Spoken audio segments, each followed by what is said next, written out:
One of the best things about this channel is that we have so many different people coming on to make content, is that sometimes I can just focus on rumors and things of that sort. So yeah, today we're talking about another Xbox acquisition rumor, Xbox rumors.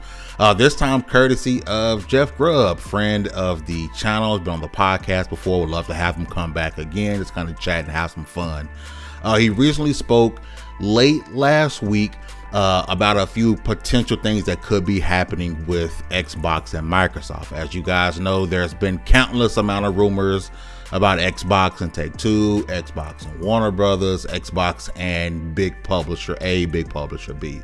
I've always been in the mindset of their next acquisition probably wouldn't be as big. It won't be on the size of Take-Two. Could it possibly be? Yes, you never know when it comes to Microsoft. They are daddy warbucks. They have the big pockets. They can pretty much go out and buy anyone who's willing to sell because they just so happen to have the cash on hand. Okay, but one of the things that Jeff said inside his video I thought was very interesting. He spoke about 3 studios. One in particular I thought was a bit left, but anything's possible, right? So one of the studios you talked about that was possibly in acquisition talks or could be in a trial run, I believe that's what he said, was IO Interactive. As we know, they are the team behind Hitman, and they are currently creating a exclusive IP, AAA IP exclusive, people love to say, for Xbox at the moment. We also know about Avalanche Studio, who's creating Contraband, which, just like the Dragon game for IO Interactive, don't know much about, but at least we have seen a trailer for Contraband, so we can sort of get an idea on what it's about. The third one is Crystal Dynamics. Now, first thing that comes to mind is Crystal Dynamics is owned by Square Enix, so there's no way Microsoft could go out and buy them.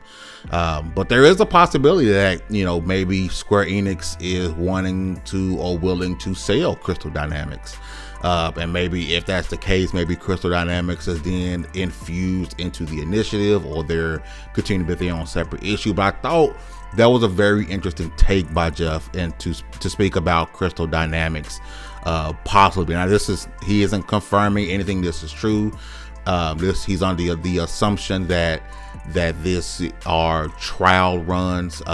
Jeff, I think, is a very knowledgeable person, and he hears a lot of things. Has he been wrong before in the past? Yes, he has corrected himself. But typically when Jeff Grubb speaks, I'll tend to listen and at least kind of dig and ask questions from different people that I know to kind of see if things are true or not. This one in particular, I have not, but I do plan on it.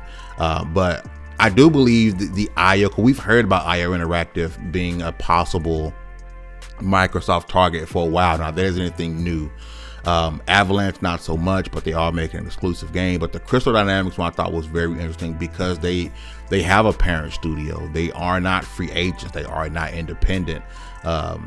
So to see that may be a possibility, or, you know, thought that they could go to Square and say, hey, how much? I think is a very interesting concept. Out of all things people are scared of as far as Microsoft buying studios, that's the one thing you may want to be afraid of if they ever go to publishers and say, hey, how much are you willing to let go of this studio for? All things are possible when it comes to Microsoft. I think that one may be a bit far-fetched, but I would love to see what you guys think about it in the comment section down below. Do me a big favor, if you guys hit that like button, subscribe, turn notifications on so you guys will know when our next videos up. We do content daily. Don't forget to get all your gaming news from lv1gaming.com. You guys have a great one, and I'm out.